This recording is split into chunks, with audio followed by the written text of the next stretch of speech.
Coucou! Alors aujourd'hui, on se retrouve pour une petite astuce. Lors de ma dernière vidéo avec la carte de vœux, je vous avais montré comment réaliser de l'embossage à chaud. Et je vous avais donné l'astuce d'utiliser un petit coussin d'embossage pour un résultat plus net, plus propre. Parce que le coussin d'embossage va vous permettre de retirer les résidus gras et l'électricité statique de votre papier. Alors bien sûr, on peut trouver ce type d'article dans le commerce. D'ailleurs, Stampin' Up vend son petit coussin d'embossage. Il s'appelle Embossing Body et il est au prix de 7,50 €. Mais aujourd'hui, je vais vous montrer qu'on peut réaliser ce petit outil, ce petit accessoire soi-même. Je sais que quand on débute dans le scrap, on a envie d'acheter beaucoup de choses. Le matériel de scrap a quand même un certain coût. Et personnellement, si je peux faire des petites économies pour m'acheter un beau set de tampons ou du beau papier, eh bien, je ne me prive pas. Alors, pour réaliser ce type de petit coussin, moi, j'utilise un bas. Alors, ça peut être une chaussette en nylon, un vieux bas qui est troué. En l'occurrence, celui-là, il est troué, justement. Et bien, comme ça, on ne jette rien, on recycle tout. Ainsi que du talc. Alors, c'est du talc poudre de toilette pour les bébés. Vous trouvez ça dans n'importe quelle pharmacie, parapharmacie. Ça coûte vraiment pas très cher. Et puis, par exemple, avec un pot comme celui-ci, je ne fais pas de publicité, bien sûr, mais avec un pot comme celui-ci qui fait 100 grammes, vous pouvez réaliser environ 3 petits coussins d'embossage. Et on va utiliser un verre. Grâce au verre, on va maintenir notre chaussette, les bords de notre chaussette, pour venir verser la poudre de talc à l'intérieur.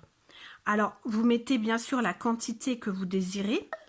Je vous dirais, à titre indicatif, environ 2 à 3 cuillères à soupe.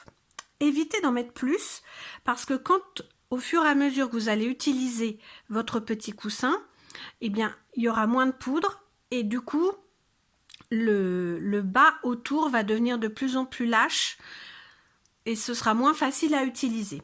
Donc, à mon avis, environ, vous voyez là ce que ça représente à peu près, 2 à 3 cuillères à soupe. Donc, j'ai retiré mon petit bas. Alors, il y a de la poudre de talc qui va tomber, vous inquiétez pas, c'est normal. Je viens serrer ici pour tasser légèrement la poudre et je viens repasser le reste de mon bas par-dessus. Et je vais réaliser cette opération plusieurs fois, 4 à 5 fois. Alors ici, c'est une petite chaussette, donc je vais être limitée, mais si vous avez un morceau de collant ou un autre bas plus long, ça sera un peu plus facile. Et à chaque fois, je serre bien la poudre dans le bas avant de venir tourner et repasser le reste du bas par-dessus. Je dirais qu'il faut faire environ 4 à 5 épaisseurs, ça suffit. Vous allez voir au fur et à mesure, la petite boule, elle durcit. Et voilà pour le dernier tour. À la fin, on fait un nœud. Bon, moi, je vais faire un nœud avec ce qui me reste. Mais si vous reste plus de longueur, vous faites le nœud et vous venez couper le surplus avec votre ciseau. Voilà. Je vais peut-être faire un double nœud pour pas qu'il se redétache. Et voilà. Et on vient positionner le nœud au centre. Ainsi, j'ai réalisé mon petit coussin d'embossage.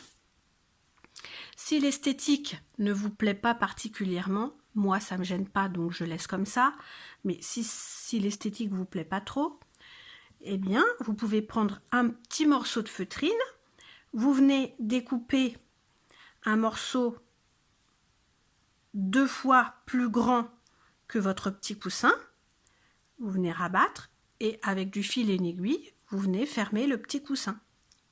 Ce sera un petit peu plus esthétique.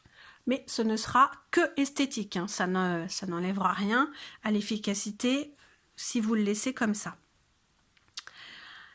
J'espère que ça vous aura plu et que vous allez réaliser votre petit coussin vous-même. À bientôt pour une prochaine astuce.